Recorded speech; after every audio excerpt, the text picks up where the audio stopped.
বিসমিল্লাহির রহমানির রহিম। মাসালুল লাযীনা কাফারু কামাসালিল লাযীনা ইয়ানিকু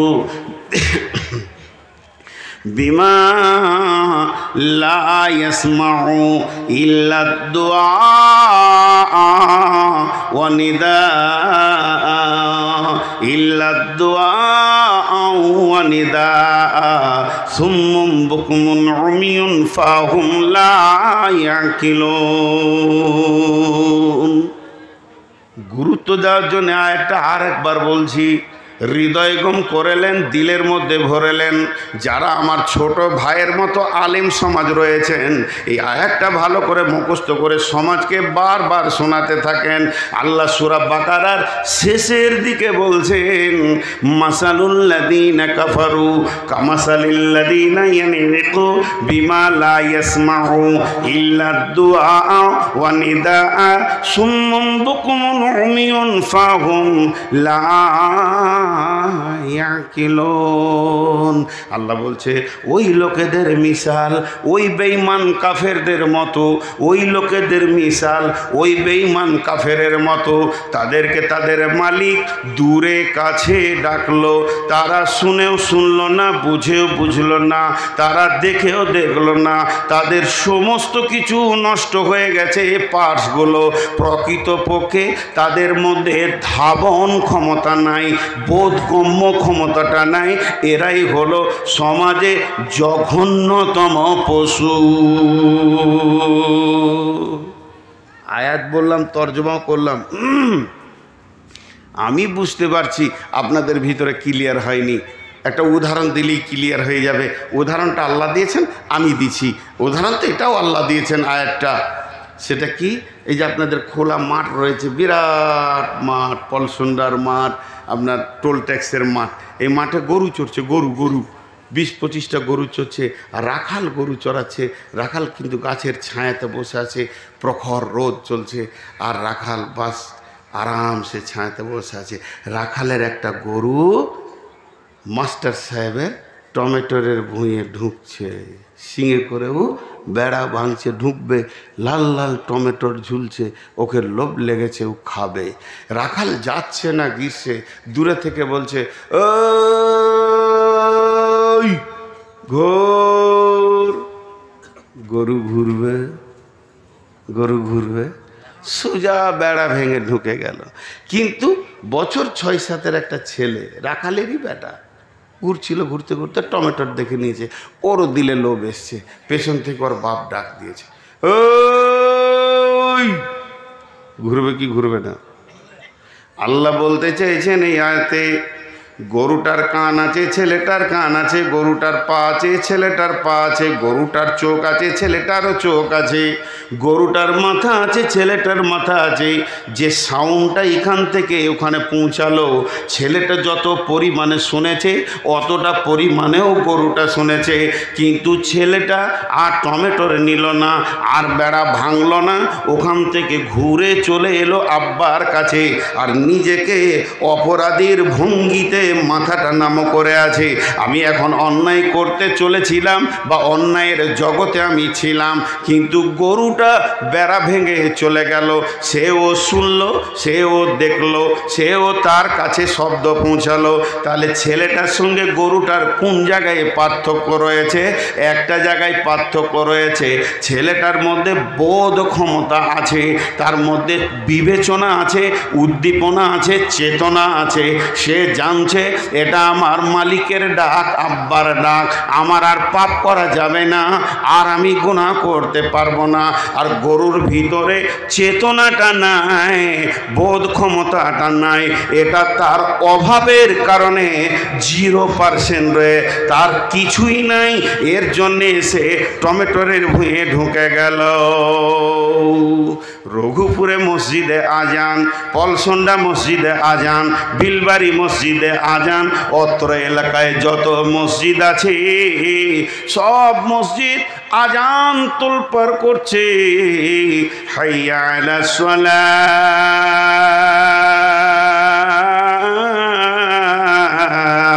হাইয়া আলাল ফালাহ। আয় তোরা নামাজে আয়, আয় তোরা নিষ্কৃতি নিবি আয়। এটা কার ডাক? এটা মালিকের ডাক। এটা কার ডাক? আমাদের রবের ডাক। এটা কার ডাক? আমাদের মাবুদের ডাক। এটা কার ডাক? আমাদের মুনিবের ডাক। এই ডাকটা কার? না স্বয়ং আল্লাহর ডাক। এই ডাক শুনে যতজন মসজিদে এসে হাজির দিল, যতগুলো মহিলা মুসল্লাতে হাজির দিল, এরা হলো আল্লাহর কাছে সমাজে মানুষ।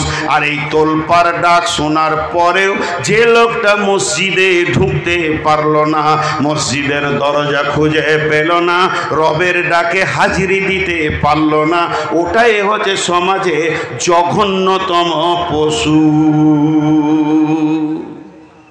এবার কে পশু কে মানুষ নিজে নিজে বুঝালেন।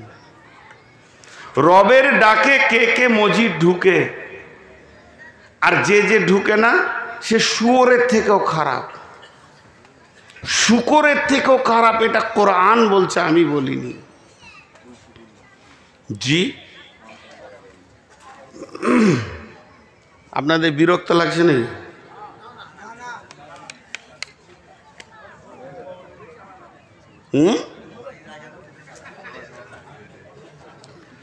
অনেক বক্তা আছে,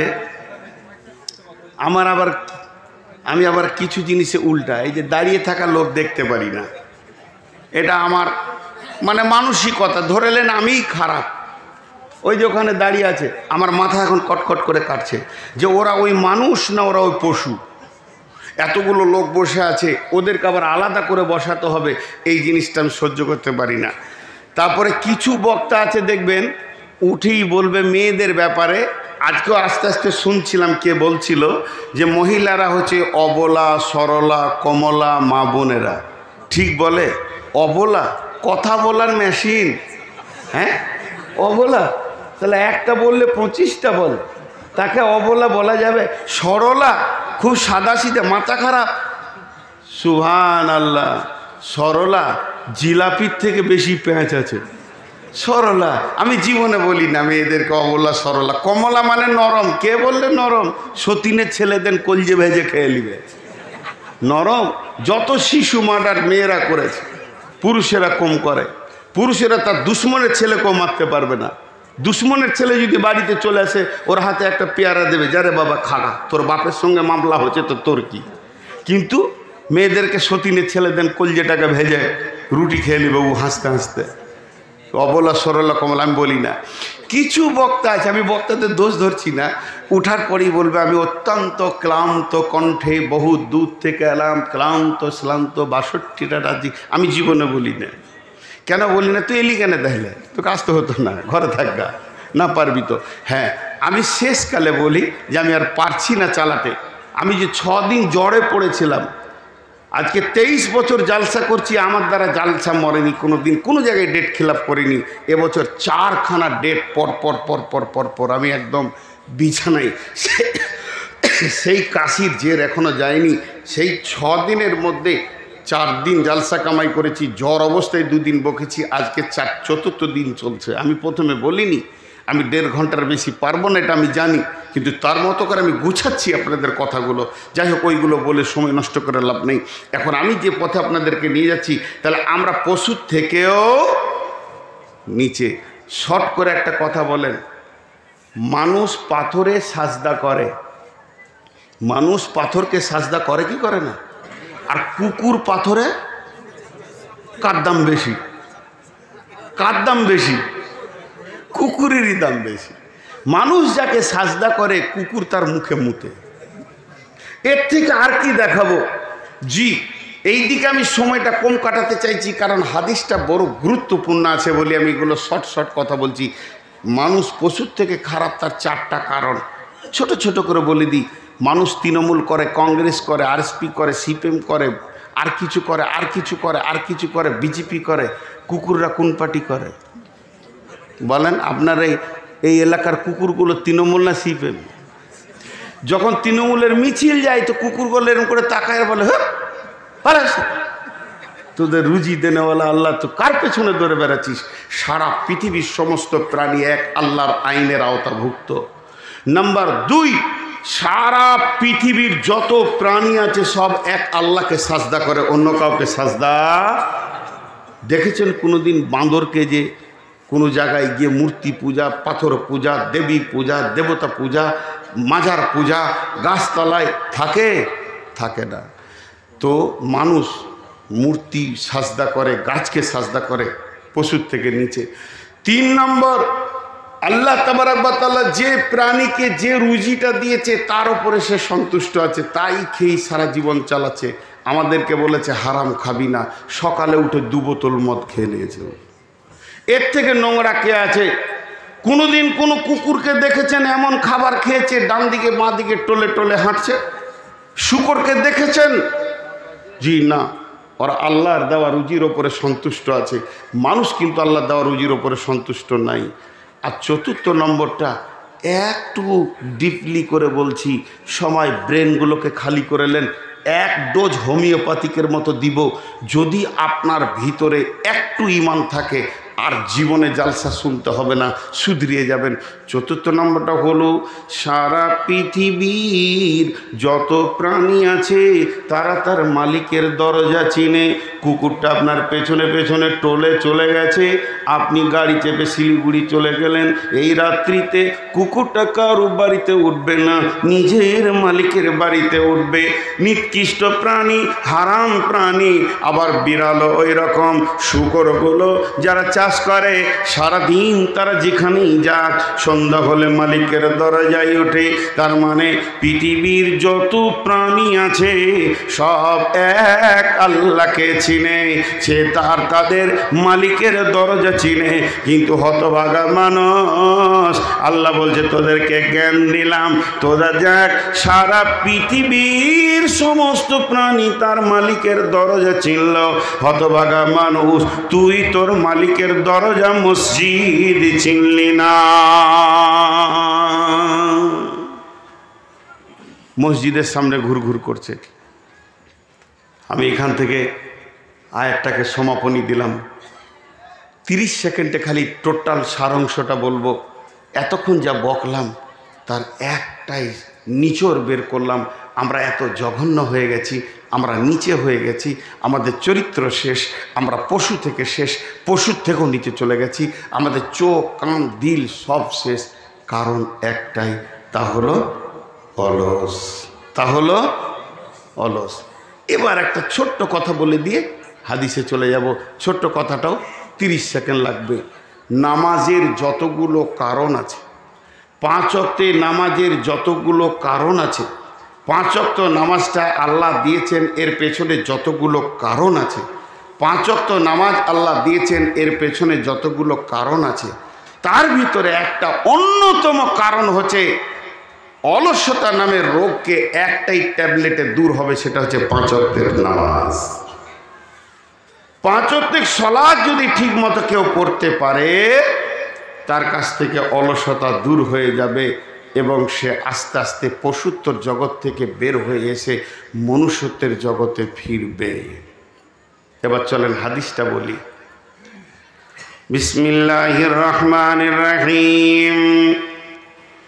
وعن ميمون الأوردي قال يعظ رسول الله صلى الله عليه وسلم اغتنم خمسا قبل خمس شبابك قبل حرامك صحتك قبل سقومك غناك قبل فقرك فراغك قبل شغلك وحياتك قبل موتك।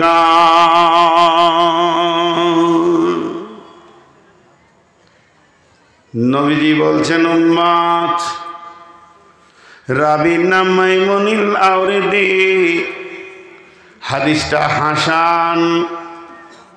নবীজি বলছেন, উম্মত, তোমাদের হাতে তোমাদেরকে আমি 5খানা নসিহত করে যাচ্ছি, শোনো। পৃথিবীর বুকে 5টা নিয়ামত, 5টা জিনিস আল্লাহর কাছ থেকে তুমি পাবে। আল্লাহর রাসূল বলছেন নিয়ামত, আল্লাহর নবী বলছেন দামি জিনিস, তাতে আপনার আমার বুঝে আসুক চাই না আসুক, ওটা দামি জিনিস। নবী যা বলবেন ওইটার গুরুত্ব অতটাই বেশি। নবীজির ভাষাটা হচ্ছে ইগতানিম ইগতানিম ইগতানিম। এর বাংলা হচ্ছে তুমি নিয়ামত মনে করো, গনিমত মনে করো, দামি জিনিস মনে করো। সর্বোচ্চ দামি জিনিস আল্লাহ রসুলের মুখ থেকে বের হয়েছে, এর থেকে দামি জিনিস আর পৃথিবীতে হিরে বনি চুনি পান্না সোনা দানা টাকা পয়সা রিং বাট ডলার পাউন্ড দেনার রিয়াল হতে পারে না। যেহেতু বিশ্বনবীর মুখে বের হয়ে গেছে পৃথিবীতে পাঁচখানা বড় নিয়ামত তুমি পাবে। পাঁচটা জিনিস আসার আগে পাঁচটা নিয়ামত পাবে, পাঁচটা জিনিস আসার আগে পাঁচটা নিয়ামত পাবে, পাঁচটা জিনিস আসার আগে। যখন তুমি এই 2 নম্বর জিনিসটা দেখে নেবে তখন তুমি বুঝে নাও তোমার 1 নম্বরটা হাতছাড়া হয়ে গেছে। তুমি খেয়াল করনি, তুমি অলসতায় ছিলে, তুমি গাফলতিতে ছিলে, তুমি অ্যালার্ট ছিলে না, তুমি চেতনতা নিয়েছিলে না। পৃথিবীটা দূর দূর করে তোমার কাছ দিয়ে পার হয়ে গেল, তুমি অলসতায় সময়টা কাটিয়ে দিলে, তোমার কাছে হাতছাড়া হয়ে গেল। বন্ধুরে আমার, তবে জেনে নেন ওই জিনিসটা একবার আল্লাহ দেবেন, আপনি চাইলেও দেবেন না চাইলেও দেবেন, এটা আল্লাহর তরফ থেকে নিয়ামত। 5খানা জিনিস দেবেন, তবে যদি একবার হাতছাড়া হয়ে যায়, একবার যদি কাছ থেকে চলে যায়, একবার যদি সেটা বিদায় নিয়ে নেয়, বিশ্বনবী বললেন উম্মত রে কিয়ামত হবে, পশ্চিম দিকে সূর্য উঠবে, কিন্তু তুমি দ্বিতীয় চান্স আর পাবে না। তোমার কাছে এটার দ্বিতীয় চান্স আসবে না। আমি যেটা বলতে চাইছি রসুলের কথার তার সারাংশ এরকম। আমার কাছে হাতছাড়া হয়ে গেল, এই মাত্র 1 সেকেন্ড আগে হাতছাড়া হয়ে গেছে।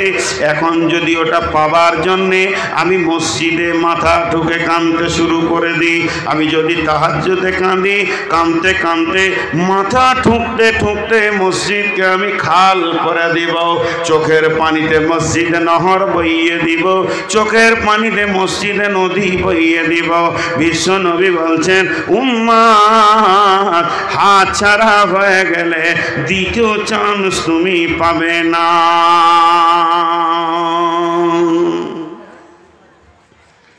তাহলে আয়াতটা কেন পড়লাম? আয়াতটার সাথে হাদিসটার কি সামঞ্জস্যতা রয়েছে একটু মিলিয়ে দিই। আমি এতক্ষণ আয়াতে যেটা দিয়েছি আমরা যেন অলস না হয়।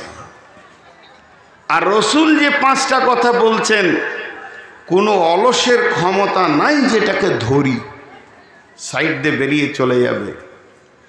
যেদিন থেকে আদমকে বানানো হয়েছে সেই দিন থেকেই আজাজিল শয়তান হয়েছে। তার আগে তো সে বড় সম্মানী ব্যক্তি ছিল। আর সেই দিন থেকে পৃথিবীটা 2টা মেরুকরণে ভাগ হয়ে গেছে, একটা আল্লাহর দল, একটা বেঈমানের দল। একটা আল্লাহর দল, একটা বেঈমানের দল চলছে সব সময়। ক্রিকেট খেলা চলছে আপনাদের রঘুপুরে, 2টা দল ময়দানে নেমেছে, 10টা ছেলে ফিল্ডে দাঁড়িয়ে আছে, এরা ফিল্ডিং করছে, এরা ময়দানে দৌড়ছে। 2 জন ব্যাট নিয়ে আছে, যারা ব্যাট করছে এদের খেয়াল 6 মারব, না হলে 4, তা না হলে 2 রান লিব, 1 রান তো লিবই। আর যারা ফিল্ডে আছে এদের প্রথম টার্গেট ক্যাচ আউট করব, না পারলে ওকে রান আউট করব, বোল্ড আউট করব। এরা চাইছে ওকে ময়দান থেকে তুলবো আর ওকে ব্যাট ধরতে দিব না, আর ওরা চাইছে রান লিব। 2টো দল চলছে। একবার আপনারা মুখ খুলেন সবাই, 1বার 2বার লয়। যারা ফিল্ডিং আছে এরা যদি গাফেল হয়, অলস হয়, ক্যাচ ধরতে পারবে? যতক্ষণ ও ফিল্ডে থাকবে ওর চোখ বাজ পাখির মতো থাকবে, ফোনে রিং বাজলেও হাত দিবে না, দাঁড়া ও এখন বল করছে কি করি দেখি। আর যদি একটু অলস হয় কানের পাশ দিয়ে বলটা দুপ করে পড়বে, হাতছাড়া হয়ে গেল। বিশ্বনবী বলছেন ফিল্ডে যখন মানুষ নামে ক্যাচ ধরার মতো যখন সে নজর রাখে, তার ডানে বামে আগে পিছে কোনো চিন্তা থাকে না, খালি বলটা উঠে দেখ। আল্লাহর নবী বলছেন উম্মত রে তোমরা গাফেল হয়ে যেও না, অলস হয়ে যেও না, তাহলে আল্লাহর দেওয়া নিয়ামতকে জিন্দগিতে কাজে লাগাইতে পারবে না। এবার এই পাঁচটার মধ্যে নাম্বার 1 বিসমিল্লাহির রহমানির রহিম। ওয়ান মাইমুনিল আওরিদি قال يعيد رسول الله صلى الله عليه وسلم اغتنم خمسا قبل خمسين। নাম্বার 1 শাবাবাকা কাবলা হারামিকা।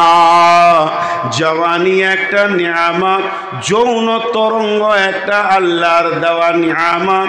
একদিন জওয়ানি কেড়ে নেওয়া হবে আর তুমি মাথা ঠুকলে দ্বিতীয়বার যৌবন ফিরে পাবে না। যখন তুমি জন্ম নিয়েছো, মায়ের দুধ পান করেছো, তোমার ভিতরে যৌন চেতনা ছিল না। তুমি যখন ছোট ছেলে ছিলে, খেলাধুলা করেছ, তোমার ভিতরে যৌন চেতনা ছিল না। আস্তে আস্তে তোমার বয়স যখন 14 ক্রস করলো, পুরুষের 14-13 ক্রস করলে যৌন তরঙ্গ আসতে শুরু করে। 16, 17, 18 মধ্যে পূর্ণ যৌনাঙ্গ যৌবন আল্লাহ দিয়ে দেন। মেয়েদের 9 বছরের পর থেকে যৌন তরঙ্গ আসতে শুরু করে। 13 বছরে আল্লাহ মেয়েদেরকে পূর্ণ যুবতী বানিয়ে দেন। তাহলে এটা আমাকে দরখাস্ত দিতে হয়নি, হে আল্লাহ আমি বিয়ে করব, এখন আমার যৌন ক্ষমতাটা তুমি দিয়ে দাও। আল্লাহকে অ্যাপ্লিকেশন করতে হয়নি, আল্লাহকে দরখাস্ত দিতে হয়নি, 2 রাকাত নামাজ পড়ো বলতে হয়নি। আল্লাহ এ ব্যাপারে সচেতন। আপনার যখন ঠিক বয়স আসবে তো দেহের ভিতরে যৌন তরঙ্গ এসে হাজির হয়ে যাবে। বিশ্বনবী বলছেন এই যৌন তরঙ্গটা যখন আসবে, নারী তুমি তোমার মতো কাজ করে লাও, পুরুষ তুমি তোমার মতো কাজ করে লাও। একদিন যৌন তরঙ্গটা তোমার কাছ থেকে কেড়ে নেওয়া হবে, তোমার কাছ থেকে বিলুপ্ত হয়ে যাবে। তোমাকে ঘাড় ধরে যুবকের গণ্ডি থেকে, রোম থেকে, প্যান্ডেল থেকে বের করে তোমাকে বার্ধক্যের প্যান্ডেলে ভরে দেয়া হবে। যেদিন তুমি বার্ধক্য গ্রহণ করে নেবে, এরপরে যদি তুমি যৌবনকে আবার ফিরে পেতে চাও, আর মাথা ঠুকে মরে গেলেও দ্বিতীয় চান্স আর যৌবন ফিরে পাবে না।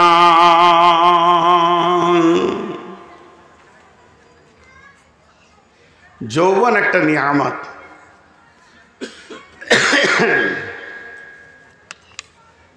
জি সব স্টেজ থেকে পালিয়েছে। আমার নসিব ওটাই থাকে, কখনো কখনো সভাপতিও পালায়। জি ডাক্তার বলছে আপনি রাত 10টার পর জাগবেন না। ব্যাঙ্গালোর গেছিলাম চিকিৎসা করতে, বলছে আপনি ওয়াদা দেন যে রাত 10টার পর জাগবো না, তাহলে প্রেসক্রিপশন করবো, নাহলে আপনি বুঝেলেন গা। মানবে মানুষ? জি ভাই। তো যৌন তরঙ্গ এমন একটা জিনিস। যৌবন কয় রকম? 2 রকম। মেয়েদের যৌবন আলাদা, পুরুষের যৌবন আলাদা। আল্লাহর কারিশমা দেখেন, কোনো মেয়ের কাছে পুরুষের যৌবনটা পৌঁছাবে না। আল্লাহ যে দিবে তো পুরুষের কাছে পৌঁছাবে না, আর কোনো পুরুষের যৌবন মেয়েদের কাছে পৌঁছাবে না। এর উদাহরণ কেমন? একটা যৌবনের নাম হচ্ছে উগ্র, আর একটার নাম হচ্ছে চাপা। 2টো যৌবন, খুব শর্টে বলবো, বেশি সময় নিব না। আগুনের খাবার হচ্ছে 2টি, একটা পেট্রোল আর একটা কয়লা। পেট্রোল সামনে এলে আগুন দপ করে ধরে, যত তাড়াতাড়ি ধরে অত তাড়াতাড়ি ছাড়ে। আর কয়লাকে আগুনকে ধরাতে গেলে খবর দিতে হয়, বাতাস করতে হয়, ধর ধর এটা তোর খাবার। যখন ধরে নেয় দীর্ঘ টাইম থাকে। তো মেয়েদের যৌবন হচ্ছে কয়লার মতো চাপা, পুরুষের যৌবন হচ্ছে উগ্র। এবার আল্লাহ ওদেরকে চাপা দিলেন কেন? বিসমিল্লাহির রহমানির রহিম। ফাসসালিহাতুন কানিতাতুন হাফিজাতুন লিল গায়বি বিমা হাফিজাল্লাহ। ও আমার বেটির দল, আমার বউ মায়ের দল, আমার বোনের দলেরা মায়েরা, মাত্র 5টা মিনিট আপনারা একটু কান করে শোনেন। এই ওসিয়তটা পরিপূর্ণ আপনাদের জন্য হচ্ছে। আল্লাহ তাবারাক ওয়া তাআলা সূরা নিসার মধ্যে বলছেন, ও মহিলার দল, তোমরা সলেহা হয়ে যাও, তোমরা কানেতা হয়ে যাও এবং হিফাজত করনে ওয়ালি হয়ে যাও। তোমরা ধীর চলবে, তোমাদের উগ্রমতি চলা যাবে না। জিহাদের মতো ইবাদতটা তোমাদের জন্য ফরজ নয়। অতএব তোমাদের উগ্র হওয়ার কোনো কারণ নাই। তোমরা চাপা থাকবে এবং ধীর মস্তিষ্কে তোমরা নামাজ রোজা করবে, স্বামীর খিদমত করবে, আর কি করবে? নিজেকে পর্দার ভিতরে গুটিয়ে রাখবে। শুধু তাই নয়, অল্পে সন্তুষ্টি হয়ে জীবন চালাবে। তোমাকে ধৈর্যশীলা হতে হবে। মেয়ে হয়ে জন্ম নিলি ধৈর্যশীলা হতে হবে। কারণ পুরুষকে আল্লাহ সৈন্য করেছেন, উগ্র করেছেন। পুরুষ যদি উগ্র না হয় জিহাদের মতো কাজ করতে পারবে না। এর মেন্টালটা যদি চাপা পড়ে যায়, এর দ্বারা জিহাদের মতো আমল করা হবে না। আর তোমাকে ওটা করা হয়েছে। আর কি বলেছেন আল্লাহ? ওয়াল হাফিজুনা লিল গায়বি বিমা হাফিজাল্লাহ। তুমি হিফাজত করনে ওয়ালি হয়ে যাও। কিসের হিফাজত করবে? তোমার বডির সিকিউরিটি তোমাকে নিজেই হতে হবে। যে তোমাকে মহারানা দিয়েছে, তোমার বডির মালিক হলো সে। অতএব তুমি তোমার যৌন জগতে অন্য পুরুষকে এনে আনন্দ দিতে পারবে না। তোমার অঙ্গভঙ্গি, তোমার চিরল দাঁতের হাসি, তোমার চোখের চাউনি, তোমার ভঙ্গি দিয়ে অন্য পুরুষকে আনন্দ দিতে পারবে না। তোমার যৌবনকে চাপা দেওয়া হয়েছে, ঢাকা ঢুকি দিয়ে ধীর মস্তিষ্কে তুমি দুনিয়া করবে। তোমার স্বামী চলে যাবে চেন্নাইয়ে, কেরলে, দিল্লিতে, মুম্বাইয়ে, বিদেশে কাজের জন্য গিয়ে লম্বা টাইম সেখানে বাস করবে। তোমাকে ধৈর্যশীলা হতে হবে। তোমাকে উগ্র যৌবনের জন্য দেওয়া হয়নি। তুমি সমস্ত মামির মাল এবং বডি হেফাজত করবে, নিজের বডিকে পর্দার ভিতরে রাখবে।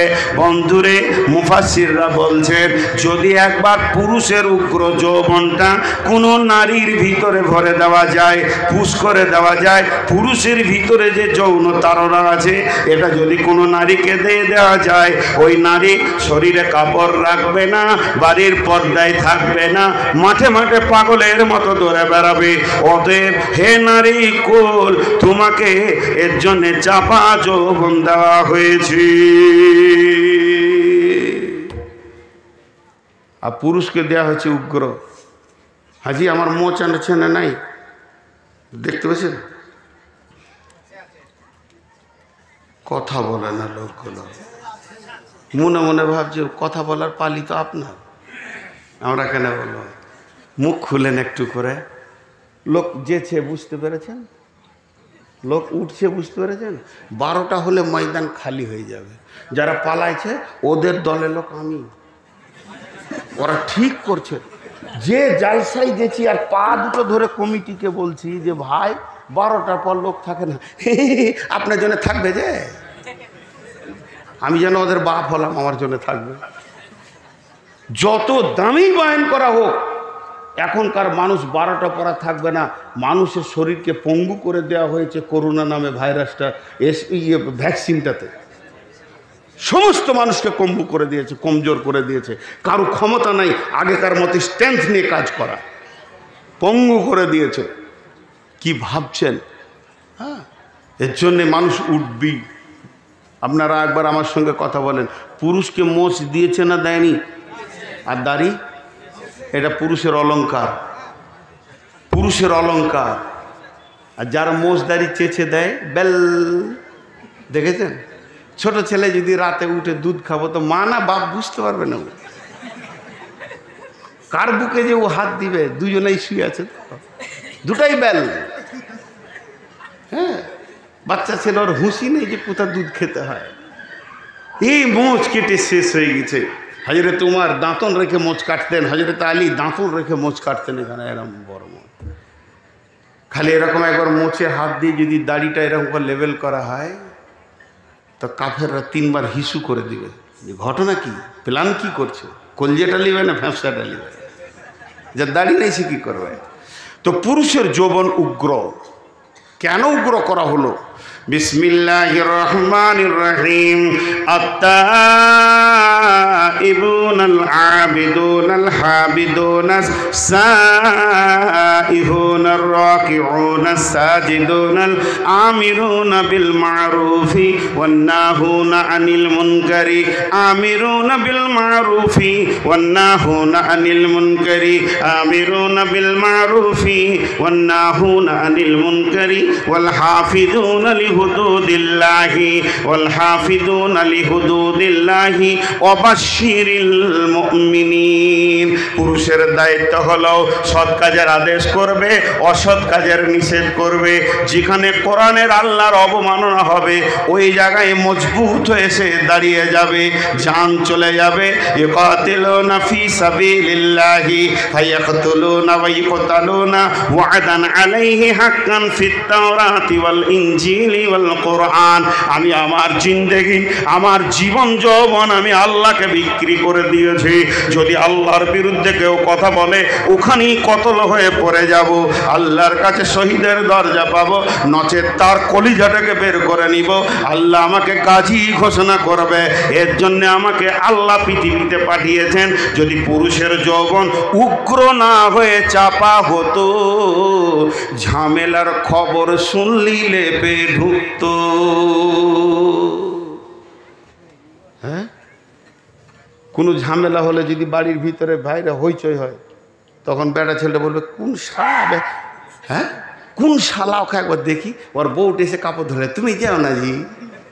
উগ্র যৌবন আর চাপা যৌবন কি? তুমি যেও না, তুমি থাকো, তুমি আর আমি থাকি, তাইলেই হলো, বাকি দুনিয়া চলে যাক। কিন্তু পুরুষ বলবে কে রে তুই কে? জি, একটা কারণ। আরেকটা কারণ আছে পুরুষের উগ্র যৌবন হওয়ার কারণে। কোনো সময় মৌলবীদেরকে রাখতে দেখেছেন?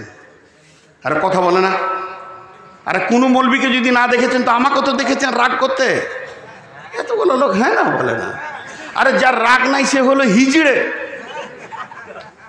তাকে হিজড়ে গ্রুপে দিতে হবে। হ্যাঁ, রাগ থাকতে হবে। পুরুষের রাগ হলো অলংকার, রাগ পুরুষের অলংকার। এখন যদি আমি খুব রেগে যাই না, তো 2-4 জন এসে বলবে আপনি মৌলবী সাহেব মানে রাখছেন কেন গো? কোনো কারণে ইমাম সাহেব মসজিদে রেগে গিয়েছে, তখন 4টা মুসলিম পাশে এসে বলবে ফিস করে, এই মৌলবী মানুষ আপনাকে রাগ করতে হয় না। ও বেশি বুঝে। হ্যাঁ, মৌলবী রাগ করে না। কোন মৌলবী সাহেব বলেছে যে আমার বড় ছেলেটা অ্যাক্সিডেন্ট হয়ে হসপিটালে আছে, দোয়া করবেন। তা এক বুড়ি বলছে মৌলবীদেরও ছেলে হয়?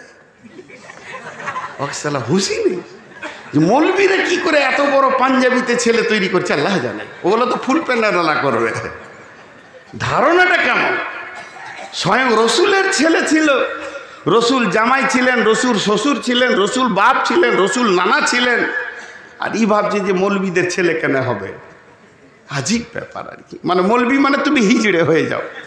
মতোয়াল্লিকে ধরে থাপ্পড় মারতে হয় যদি দাড়ি চাচা মতোয়াল্লি হয় আর সুদখোর মতোয়াল্লি হয় মসজিদের, তবেই তো সে ইমাম। তাছাড়া ইমাম আবার কে? মসজিদের সেক্রেটারি যদি সুদখোর হয়, মারো ওর মুখে লাত দিয়ে মসজিদ থেকে গড়িয়ে ফেলে দাও। আল্লাহ রুজি দেনওয়ালা আছে। এই যদি না থাকে, এখন একটা জিনিস বলি, বিনা উজুতে নামাজ হবে? জোরে বলেন, উজুটা কি নামাজ? উজুটা নামাজ নয়, কিন্তু বিনা উজুতে নামাজ। তেমনি একটা ফরজ আমল আছে যার নাম হচ্ছে জিহাদ। বিনা রাগে জিহাদ। এই যে বেলডাঙ্গায় ঘটনা ঘটেছে, রাগ লাগছে কি লাগছে না? কার কার রাগ লাগেনি হাত তুলেন।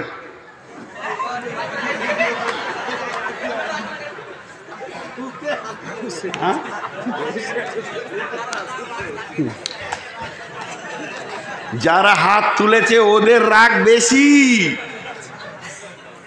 বন্ধুরা আমার, প্রকাশ্য মাইকে বলছি, আমিও ভারতবর্ষের মাটির একটা সন্তান, আমার একটা ব্যালট আছে, আমার একটা মতামতের মূল্য আছে, আমার একটা পশ্চিমবঙ্গে একটা আমার ভারতের মাটিতে ব্যালট আছে, মানে আমার একটা মতামত আছে।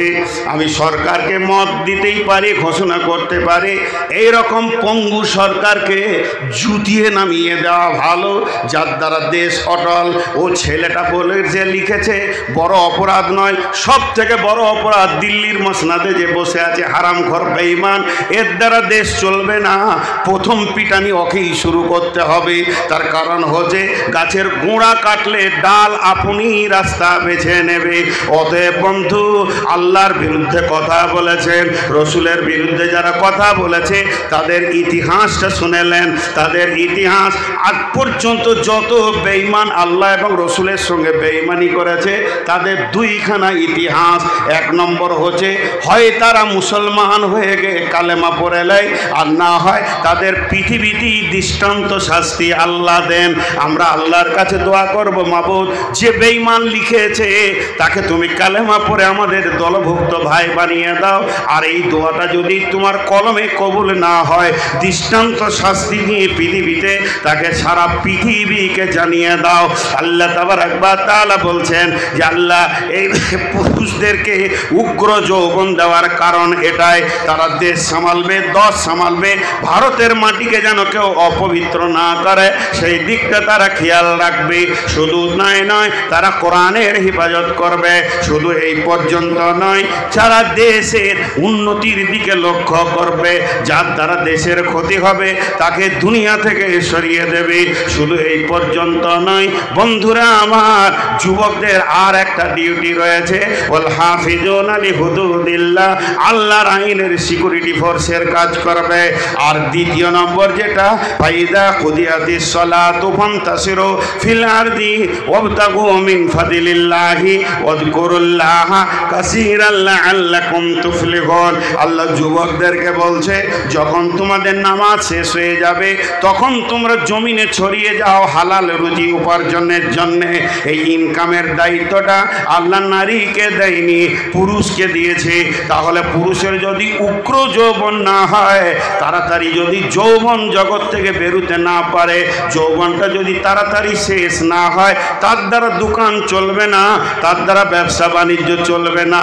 রাত্রি 12টায় লেপে ঢুকবে, বেলা 1:30টায় সে বিছানা থেকে বের হবে। চাপা যৌবন হলে দোকান বন্ধ থাকবে, রেল চলবে না, বাস চলবে না, ট্রাক চলবে না, বিশ্বটা অন্ধকার হয়ে যাবে।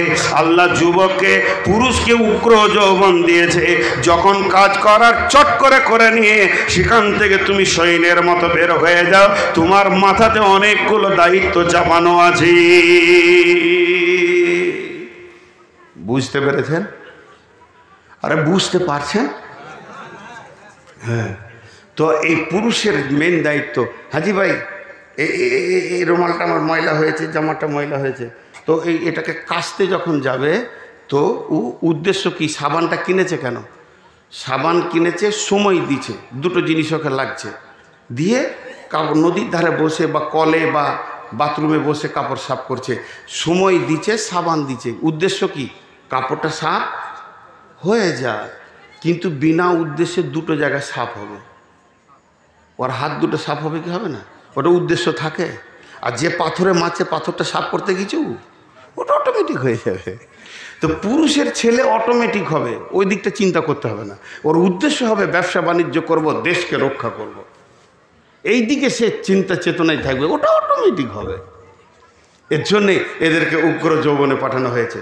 কটা বলা হলো? 5টার মধ্যে কটা বলা হলো কি জানি। হ্যাঁ, কি অবস্থা চলছে দেখেন, গাড়ির ড্রাইভার সেই জানে না যে কোথায় চললো গাড়ি। একটা হলো জওয়ানি আল্লাহর নিয়ামত।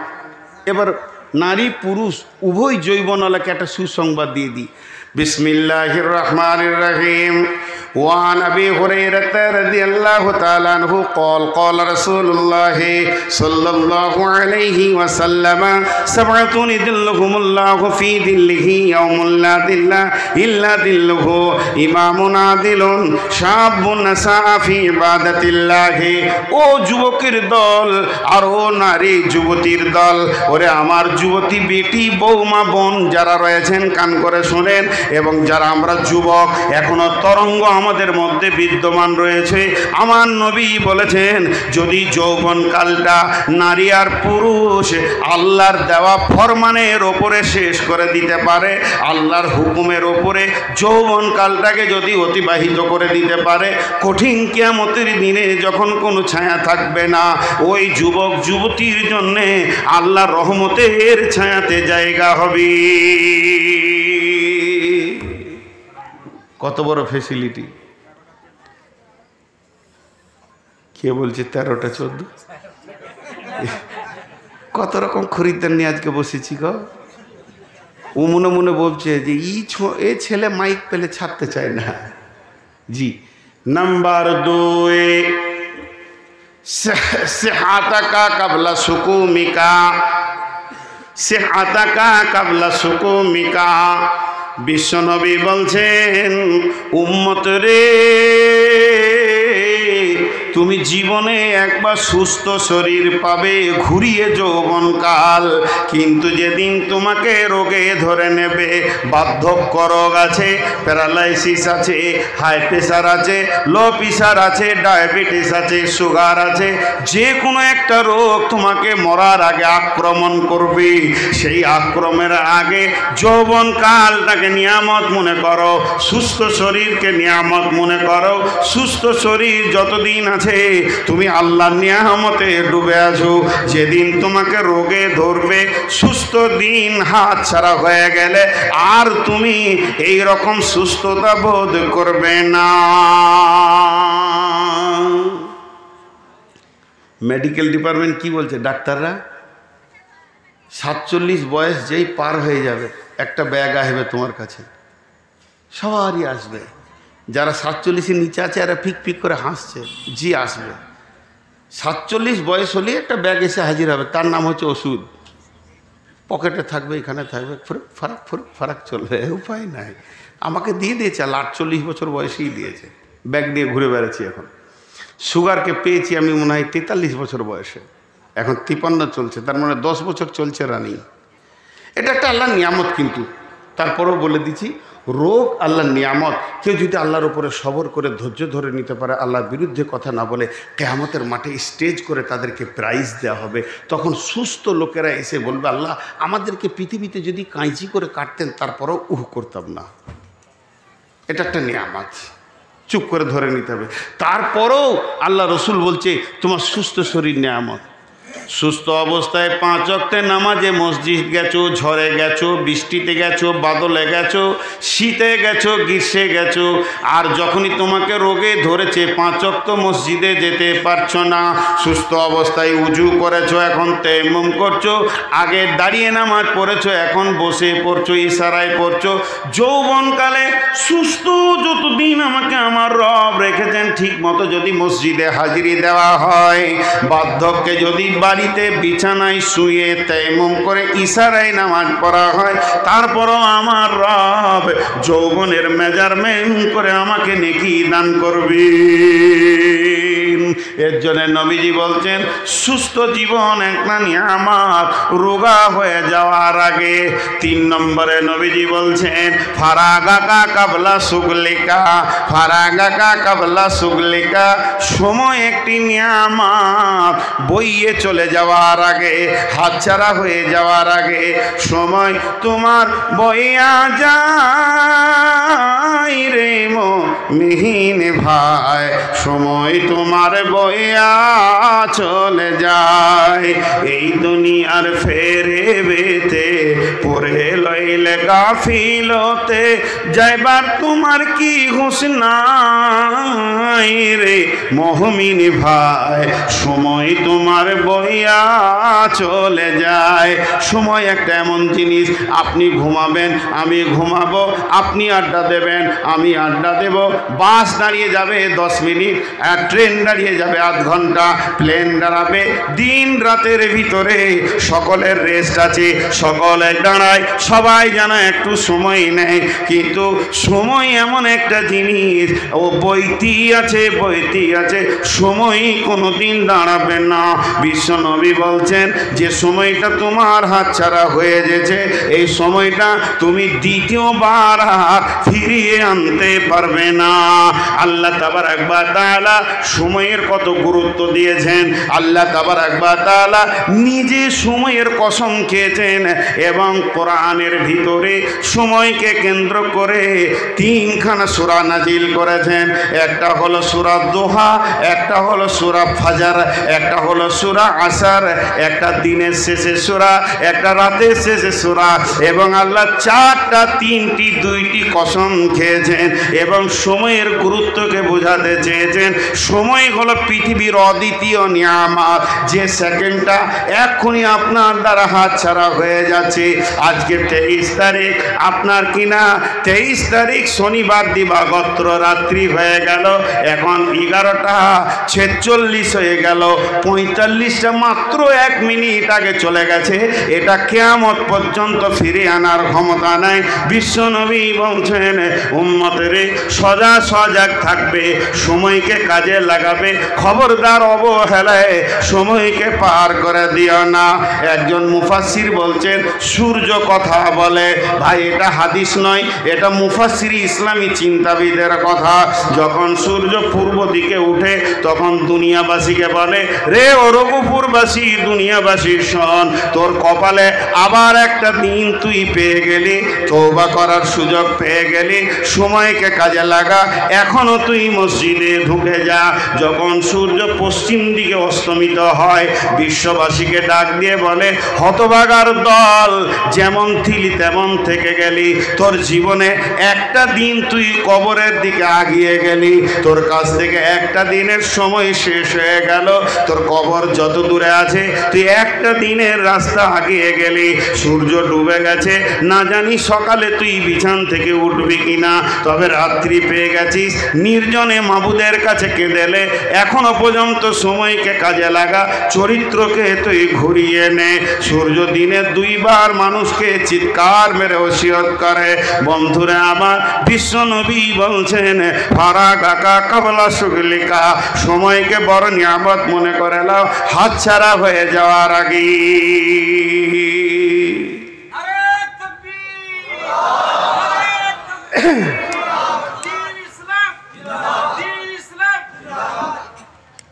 কয়টা হলো? 3টে হলো। যৌবন নিয়ামত বার্ধক্যের আগে, সুস্থ শরীর নিয়ামত রোগা হওয়ার আগে, আর সময় হলো নিয়ামত হাতছাড়া হয়ে যাওয়ার আগে। নাম্বার 4, কেউ উঠবেন না। 4 নম্বরটা বলে লোক বেশি উঠে, মনে মনে করে কালেকশন করবে। না, আমি তফসির করব, কালেকশন করব, শেষকালে করব, মন যাবে দেবেন, না মন যাবে না দেবেন।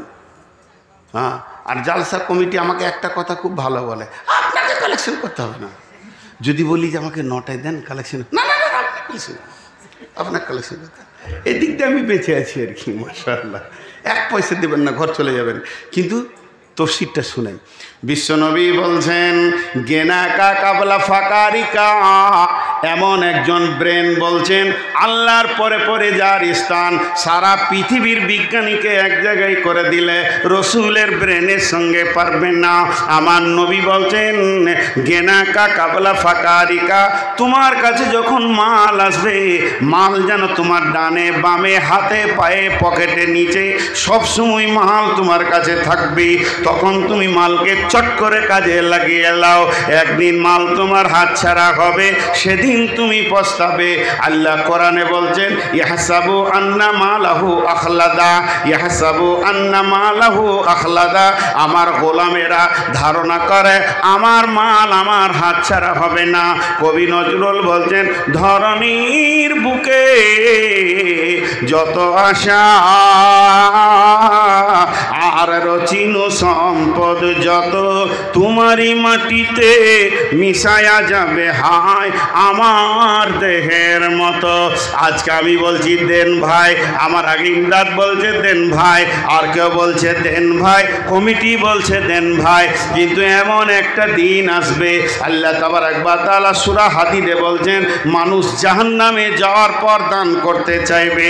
আল্লাহ সূরা হাদীদে বলছেন যখন তারা জাহান্নামে আগুনে চলে যাবে ফালিয়াউমা লা ইয়াখুযু মিনকুম ফিদিয়াতু ওয়ালা মিনাল্লাযীনা কাফারু মাওয়াকুমুন নার ওয়া বিইসাল মাসীর। তারা যখন জাহান্নামের অতল তলে চলে যাবে, চারিদিক থেকে আগুনের সাঁড়াশি আক্রমণ পাবে, তখন তারা মনে মনে ভাববে, আলেম ওলামারা বলেছিল বিপদে পড়লে ফিদিয়া করো, সাদকা করো, তুমি বেঁচে যাবে।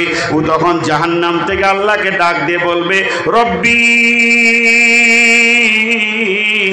আপনি যেদিন আজরাইল পাঠিয়ে আমাকে নিয়ে এসেছিলেন সেদিন আমি টাকা পয়সা জমি জায়গা সোনা দানা পুকুর বাগান ছেলে পিলে বউ বিটি বিবি মা বাপ সবকে ছেড়ে দিয়ে চলে এসেছি। তারা কোথা আছে আমি জানি না, কিন্তু আপনার আয়াতে রয়েছে মাবুদ রে সমস্তগুলো আমি দান করে দিলাম। আমার জমি জায়গা পুকুর বাগান সোনা দানা ছেলে পিলে বউ বিটি দান করে দিলাম, সবগুলোকে জাহান্নামে দিয়ে আমাকে তুমি বাঁচিয়ে দাও। আল্লাহ বলবে হে জাহান্নামী তুমি শোনো, তুমি সময়কে কাজে লাগাওনি। তোমার কাছে যেদিন ভিক্ষা মাঙ্গা হয়েছিল সেদিন তুমি আমাকে আমার লোকদেরকে অপমান করেছ। ফালিয়াউমা লা ইয়াখুযু মিনকুম ফিদিয়াতুন, আজকের দিনে দান নেওয়া হবে না, তোমার সে সুযোগটা হাতছাড়া হয়ে গেছে। মাল একদিন তোমার কাছে ছিল, সেদিন তোমার অহংকারে বুক ভরে গেছিল, তুমি এতটা ইসলামকে ভালোবাসনি। একবার তুমি ভেবে দেখবে ছেলের স্কুলে কত খরচা করেছো, ইংলিশ মিডিয়ামে কত খরচা করেছো, মিশনে কত খরচা করেছো, বিবির কসমেটিক্সে কত গেছে, মেয়ের প্রেমে পেটিকে ভালোবেসে কত টাকা নষ্ট করেছো, কত টাকা ব্যয় করেছো। ছেলে পিলে বউ বিটি মা বাপ টোটাল খরচাটা হিসাব করবে, আর আল্লাহর পাল্লাতে তুমি বছরে কত দিয়েছো একবার হিসাব করে দেখবে। তাদের থেকেও যদি 1 টাকা বেশি দিয়ে থাকো তাহলে তুমি আমার প্রেমিক, নচেত তুমি আমাকে 10-20 টাকা দিয়ে সান্ত্বনায় দিয়ে রেখেছ। শুনে নাও, বিশ্ব নবী বলছেন মাল একবার তোমার হ্যান্ডেলে থাকবে, মালের হ্যান্ডেল তোমার হাতে থাকবে। যেদিন মাল তোমার হাতছাড়া হয়ে যাবে, মাথা ঠুকলেও দ্বিতীয়বার ফিরে আসবে না। ফকির 2 রকম। আমার কাছে এখন 50 কোটি টাকা আছে, আল্লাহ কালকামাকা রাস্তার ভিখারি বানাতে পারে, পারে না? এটা একটা ফকির। আর একটা ফকির কেমন, 50 কোটি টাকার মালিক ধরেন, 96 বয়স ক্রস হয়ে গেছে, তো মাথায় আর হুঁশ নেই। বৌমাকে জিজ্ঞেস করছি, হাবিবা জি আব্বা নাস্তা করলাম আমি। হ্যাঁ বা আপনি রুটি খেলেন এখনই? মনে নেই, বয়সে এটা হয়ে যায়, খেয়াল নাই। আজান হলো মা, আর আপনি তো নামাজ পড়ে এলেন, ও দেখছিস খেয়াল নেই। এটা হয় একদিন, যখন এই বয়সটা হয়ে যাবে ব্রেন কাজ করবে না, তখন ছেলেরা বুঝে নেবে আব্বা আর ব্যবসা সামালতে পারবে না। ছেলেরা ভাগ করে নিল 25 কোটি করে, আর ব্যাংকওয়ালা টাকাওয়ালা কি টাকা দেয়? জি আজকে আমাকে ফোন করছে যে আপনার সিয়াজ গাড়িটাতে লোন এসছে, তোর কি হলো? তা আমার কুটকুটি নেই, তোর কিসের কুটকুটি? ফোন কেটে দিলাম। আমার টাকার দরকার নেই তো তুই কিসের টাকা দিবি? টাকাওয়ালাকে টাকা দেয়। ওর আবার আরও 25 কোটি করে ঋণ করেছে। দেখবারে বাইপাসে গিয়ে টোল ট্যাক্সির ওখানে বড় বড় ফ্যাক্টরি করছে, এবারে হাঁজিড়ি লেগে গেছে। আর এই বুড়া লোটার লাঠি আর একটা গেঞ্জি আর কিছু নাই, তো বাপকে ভালোবাসে, খেতে দেয়। মসজিদের পাশেই ঘর। সকালবেলায় মসজিদে ছাদ ঢালাইয়ের কালেকশন চলছে। মৌলানা সাহেব বলছেন মাম বানা লিল্লাহি মসজিদান বানাল্লাহু লাহু বাইতান ফিল জান্নাহ, যে মসজিদে দেবে তাকে আল্লাহ জান্নাতে দেবে। ও তখন ঝরঝর করে কাঁদছে, মনে মনে ভাবছে যদি 50,000 টাকা দিতে পারতাম ছাদে। খুব চিন্তা করছে 20,000 তো দেওয়া যায়, বড় ছেলে মোটর সাইকেলে ঢুকছে, বুলেট নিয়ে বট বট বট বট করে। কে রে, হবিবুর নাকি রে বাবা? জি আব্বা বলেন। হ্যাঁ আমি হবিবুর। চোখে কম দেখছে। এলি বাবা বাড়ি? বলে হ্যাঁ। তো 20,000 টাকা বললাম। 20,000 টাকা চাইছিলাম। টাকা কি করো বাবা, টাকা কি করো বাবা? কী দরকার বলো, আপনার যা দরকার এনে দিব। ওষুধ শেষ হয়ে গেছে। বলে না, মসজিদে ছাড় ঢালে। ছাড়ো, মৌলবীদের কথা ছাড়ো। আমাদের কি হচ্ছে ঠিক না, এখন 30 কোটি টাকা ঋণ করেছি, আবার মসজিদে ছাদের টাকা। ছাড়ো, ঘর দিয়ে টেনে নিয়ে চলে গেল। মনে মনে ভাবছে তাহলে 5,000 টাকা বলি ছোটো বেটাটাকে। হ্যাঁ, ও যখন বুলেট নিয়ে ঢুকছে তো বাপ লাঠিতে ঠ্যাক দিয়ে কোনো রকম দাঁড়িয়ে বলছে, কিরে জামিরুল এলি নাকি? এবার 5,000 বলবে। জামিরুল এলি নাকি রে? কি হলো তোমার? এমন হুঙ্কার দিলে তখন শুকনা বিনা পানিতে ঢোক গিল। বলছি তো এলি নাকি, ওটা শুধাইলাম। বিশ্বনবী বলছেন, কাগজ নাও কলম নাও, তোমার মতো ভিখিরিয়ার পৃথিবীতে কে আছে? থাকতে গরু বইনা হাল, তার দুঃখ সর্বকাল। 50 কোটি টাকার মালিক, 5,000 টাকা দেওয়ার ক্ষমতা হলো না। এই ছেলেগুলো দোষী নয়, ছেলেগুলো দোষী নয়, ছেলেগুলো দোষী নয়। আঙ্গুরের আঁঠিতে আঙ্গুর হবে, নিমের আঁঠিতে আঙ্গুর হবে না। ন্যাংরার আঁঠিতে ন্যাংরা হবে, ফজলির আঁঠিতে ন্যাংরা হবে না। গুঠির আঁঠি বসালে ফজলি হবে না। তার মানে ছেলেগুলো যখন ছোট ছোট বাচ্চা ছিল, তুমি তখন তাগড়া জওয়ান ছিলে। তুমি বুলেট গাড়ি নিয়ে দোকানে যেতে আসতে, ব্যবসাতে যেতে আসতে। ভিখিরিরা পয়সা চাইলে ধুমকেতের দিতে। তোমার বিচের মাল তোমার মতো হয়েছে, আর চিন্তা নাই, তোমার বিচের মাল তোমাকে দান করবে না। এর জন্য একজন মুফাসসির বলছে, নিজের হাতে দান করিও না, পারলে ছেলের হাতে দাও। ছেলেকে দিয়ে বলো, বাবা মাদ্রাসায় কালেকশন চলছে, এই 2,000 টাকা তোমার দাদার নামে দিয়ে এসো। আমার আব্বা নীরব নগরে শুয়ে আছে বহুদিন, তার জন্য আমাকে মাল পাঠাতে হবে। যখন আমি 5,000 টাকা আমার ছেলেকে দিয়ে বলবো, তোমার দাদার নামে দিয়ে আসো, ছেলের চেতনা বাড়বে, আমাকেও আমার বাপের জন্য দিতেই হবে। আমের আঁঠি আম হবে, তবেই ন্যাংরার বিচে ন্যাংরা হবে। ওই ছেলে তুমি মরে গেলে তোমার পুতার হাতে 20,000 টাকা দিয়ে বলবে, যাও হেড মৌলানাকে টাকাটা দাও গা, আর বলো গা আমার দাদার নামে দান করলাম। সিলসিলা জারি হয়ে যাবে। বিশ্বনবী বলছেন, ও মালদারেরা শুনে লাও, এটা রবিজির মাথা, রসুলের মাথা, রসুলের চিন্তা, রসুলের চেতনা পৃথিবীর কেউ কেটে দিতে পারবে না। আল্লাহর নবী বলছেন, মাল যখন তোমার হাতে আছে, তুমি যখন হৃষ্টপুষ্ট, তখন তুমি মালকে কাজে লাগিয়ে নাও। যেদিন তুমি ফকির হবে, মাথা ঠুকে মরে যাবে, দ্বিতীয় চান্স আর পাবে না।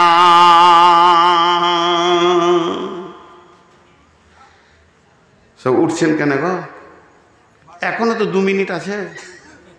23 তারিখটা এখনো 2 মিনিট আছে।